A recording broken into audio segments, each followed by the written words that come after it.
Well, good evening, and thanks so much for joining us here. I'm Mike Gillespie. We begin this Thursday with a closer look at our drought as the coastal bend continues in a critical water crisis. That number finds the combined lake levels that help supply our water supply sitting at just 8.2% tonight.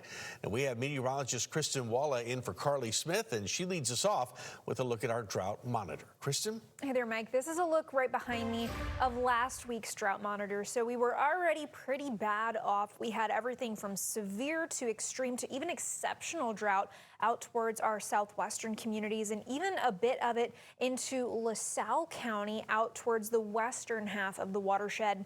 Here's a look at the drought monitor today. And you see those reds and the dark maroon color expanding closer to the coast as that drought continues to worsen because we're not getting nearly enough rain. So this exceptional drought is slowly creeping through our southern counties closer and closer to Corpus Christi, but also getting into McMullen County near Tilden and up towards Choke Canyon. So that drought is continuing to spread and worsen across the coastal bend. So right here behind me is a look at the watershed.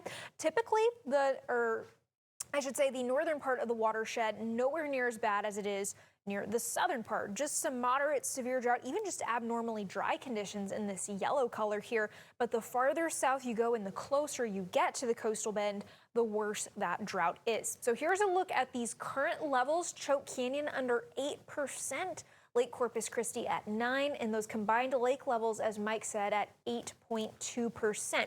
So overall, this has been about a 0.2% drop since last week and nearly a 1% drop over the past month. So we desperately need more rain. We do have some low chances in the forecast, and I will say they are very low, but they're there, and we'll talk about them here in just a bit. Mike. All righty. Thank you, Kristen.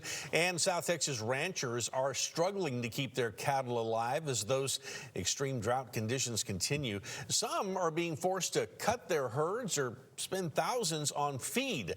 Our Michael Gibson has details from Brooks County, where he says it is bone dry. Ranchers here in Brooks County are having to sell off some of their cattle or bring in hay and even go to the store and buy feed because the drought has basically stripped their land of any grasses that these animals can survive on. People don't really know what it takes, to get the meat on the table. Only two. Alonzo Barrera says his family has ranched this land for more than 100 years. This year, he put up 300 bales of hay. Now he's down to just 15 to be able to feed his Beefmaster cattle and also his exotics. We have to feed the wildlife because they don't have anything to eat. We got our black bucks and guys and deer.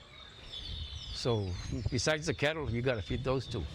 Barrera usually runs about 70 head of cattle, but has cut that herd in half because there's no grass and pastures are bare. I believe back in the 90s, we went through a little drought like this for about 3 years.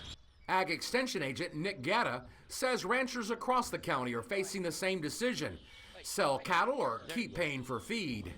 The drought is really taking a toll on them. The deer population is probably going to suffer. Nilgai dying. We're going to have a big die-off if we don't get any rain really soon.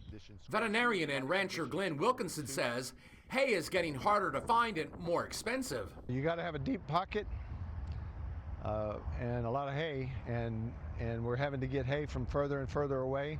Ranchers say until it rains, they'll keep buying feed to keep their cattle and wildlife alive. And I've got a feed store, so that helps me out. Charge it to my wife. And that's not exactly a bad deal, and one he's going to have to keep taking advantage of for quite some time. From Brooks County, Michael Gibson, 3 News.